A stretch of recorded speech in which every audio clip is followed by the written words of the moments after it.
तो आज का वीडियो होने वाला है फुल ऑन रैंट। तो ईयरफोन्स लगाओ और सुनते रहो। तो मेरा 4 साल का बीटेक हो गया ख़त्म, ठीक है। फाइनल सेमेस्टर का रिजल्ट भी आ गया है और मैं उसमें पास हो गया। बट ये बीटेक वाला बकचोदी शुरू होता है आज से ठीक 4 साल पहले, जब मैं घर पे नल्ला छपड़ी बेरोजगार बैठा हुआ। मेरा हो गया था 12th का बोर्ड ख़त्म और मुझे कुछ करना। सो एज़ यूजुअल मैंने अपने बड़े भैया को पूछा कि मुझे क्या करना चाहिए। तो उन्होंने मुझे बताया कि बीटेक कर ले, उसमें 4 साल का फुल ऑन वेकेशन होता है, एकदम पूरा मज़े ही मज़े। कॉलेज में जाएगा, घूमेगा फिरेगा और ऐश करेगा। मैं सोचा ओके, फिर मैं देख लेता हूँ। मेरे मम्मी पापा थे भोंदू, उन लोगों ने बोला ठीक है यही कर ले।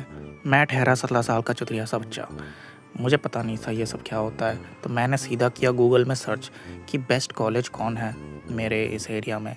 मुझे मिला कुछ अनपढ़ गवार कॉलेजेस, कुछ तो स्टेट के बाहर थे और कुछ सिटी से बाहर। तो मम्मी पापा ने तो सीधा मना कर दिया कि नहीं, स्टेट से बाहर तो नहीं जा सकते, इसी सिटी में देख ले। बाय द वे मैं कोलकाता से बहुत नियर बाय रहता हूँ। तो यहाँ मेरे सिटी में 2 कॉलेजेस हैं, एक का नाम ए रख लेते हैं, एक का नाम बी रख लेते हैं। तो फिर मैं गया कॉलेज ए में मेरे मम्मी और फुफ्फी के साथ। कॉलेज में घुसते ही मुझे लगा ये कॉलेज पूरा एलगी से भरा हुआ था। पूरा साफ सुथरा तो था लेकिन मुझे वो वाइब मैच नहीं भी हो। हम लोग कॉलेज के अंदर तो वहाँ पर एक अंकल बैठा हुआ था।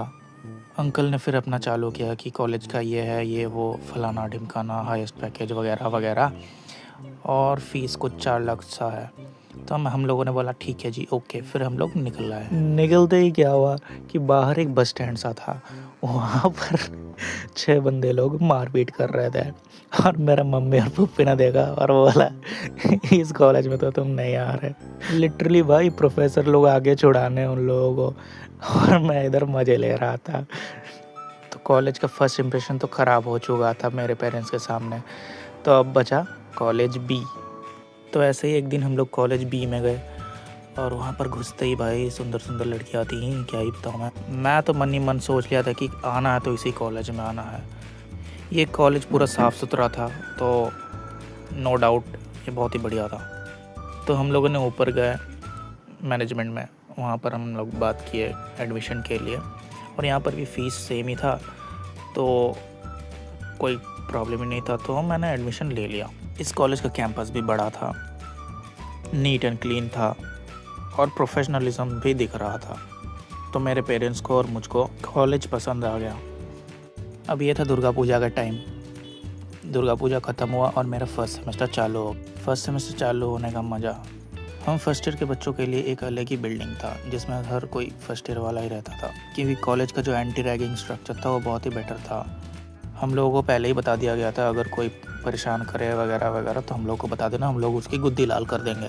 हम लोग के फर्स्ट सेमेस्टर में एक क्लास था जिसमें हम लोगों को वेल्डिंग से लेके, कारपेंट्री से लेके और सीमेंट का मसाला बनाने तक सिखाया जा रहा था। लिटरली भाई उस क्लास में कुछ भी बकचोदी चल रहा था। बट भाई फर्स्ट सेमेस्टर बहुत ही छोटा था, पता नहीं कब एग्ज़ाम देते थे निकल गया, पता भी नहीं चला।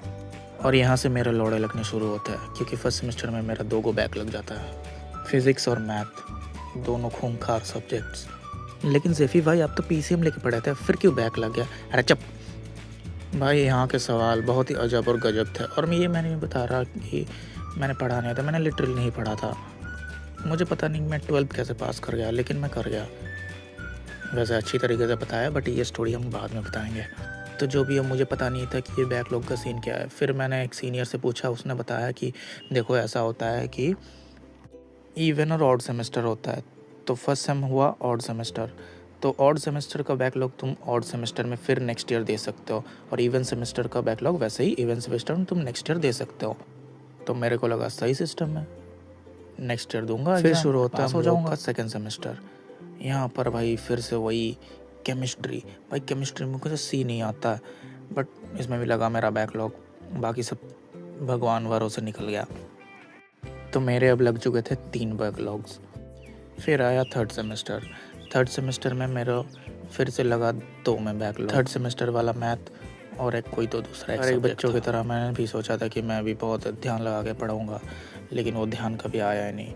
लिटरली मैं बुक्स उठाता था लाइब्रेरी से, पूरा बुक घर में पड़ा हुआ होता था, धूल मिट्टी जम रहा था, उसमें मकड़े का जाला रहता था। भाई मैंने कभी नहीं पढ़ा, बट पढ़ा भी अगर तो मुझे कुछ समझ नहीं आया। फिर किसी अनंत ज्ञानी ने मुझे ज्ञान का बात बताया कि पढ़ के तुम कभी भी पास नहीं हो सकते, तुमको पास होना है तो देखना पड़ेगा यूट्यूब। तो भाई मैं दिन रात लगा के मेहनत करके यूट्यूब ट्यूटोरियल्स देखता रहा और पढ़ता रहा। हाँ, और एक बात बताना मैं भूल गया था कि थर्ड सेम में जो मैंने फर्स्ट सेम का एग्ज़ाम दिया था उसमें फिर से मेरा 2 बैकलॉग रह ही गया, वो निकला नहीं। तो मेरे अब हो चुके थे टोटल 5 बैकलॉग्स। जो भी हो, मैंने अच्छी तरीके से पढ़ा और इसके बाद मेरा कभी बैकलॉग आया नहीं। और इस समय मुझे और एक बात का पता चला, PPR पोस्ट पब्लिकेशन रिव्यू। इसमें क्या होता है कि तुम जो एग्ज़ाम दिए हो उसका इमीडिएट रिजल्ट आने के बाद तुम फिर से उस सब्जेक्ट को रिव्यू करा सकते हो। इसमें लगते हैं तुम्हारे 200 रुपये। और हम लोगों ने ये नोटिस किया कि जो भी PPR डाल रहा है, ये साले नमक हराम यूनिवर्सिटी सबको पास करा रहा है, क्योंकि ये 200 रुपये खाना है इन लोगों को। तो मैंने भी PPR डालना चालू किया और मेरा भी कुछ पेपर यहाँ से निकल गया। अब मेरा बचा था 3 बैकलॉग, सॉरी 4, क्योंकि 2 मैथ का और 1 केमिस्ट्री का और एक दूसरा subject digital and analogue electronics, जिसको मैंने बाद में लिख के पास कर लिया था, कोई प्रॉब्लम नहीं हुआ। फिर जाके मैंने फिर 5th सेमेस्टर में सब एग्ज़ाम फिर से दिया, लेकिन सिर्फ मैथ वाला पेपर निकला, थर्ड सेम वाला। अब मेरा बचा था 3 बैकलॉग। फिर मैंने 7th सेमेस्टर में जाके कैसे भी करके मर मुरा के लिख के चीटिंग करके ये वो करके मैंने अपना फर्स्ट सेमेस्टर वाला मैथ और फिज़िक्स निकाल लिया। अब बचा था मेरा एक ही बैकलॉग, जो था केमिस्ट्री का। ये था मेरा फाइनल 8th सेमेस्टर। भाई लिटरली मेरा फट रहा था, मुझे बहुत ही नर्वसनेस फील हो रहा था, पता नहीं मैं कैसे करूँगा। मेरा हर एक फ्रेंड का कोई भी बैकलॉग नहीं था, वो लोग पूरा क्लियर होके बैठे हुए थे, लेकिन मेरा अभी भी केमिस्ट्री पीछा नहीं छोड़ रहा था। और केमिस्ट्री एक ऐसा सब्जेक्ट है भाई, मुझे बिल्कुल ही पसंद नहीं है, पता नहीं कैसे मैं करूँगा। मैंने लिटरली लास्ट दिन तक कोशिश किया कि भाई कुछ हो जाए, लेकिन भाई मेरा एक ADHD ब्रेन, इसको समझ नहीं आता, इसको जो पसंद नहीं है वो कर ही नहीं सकता, जितना भी फोर्स कर लो।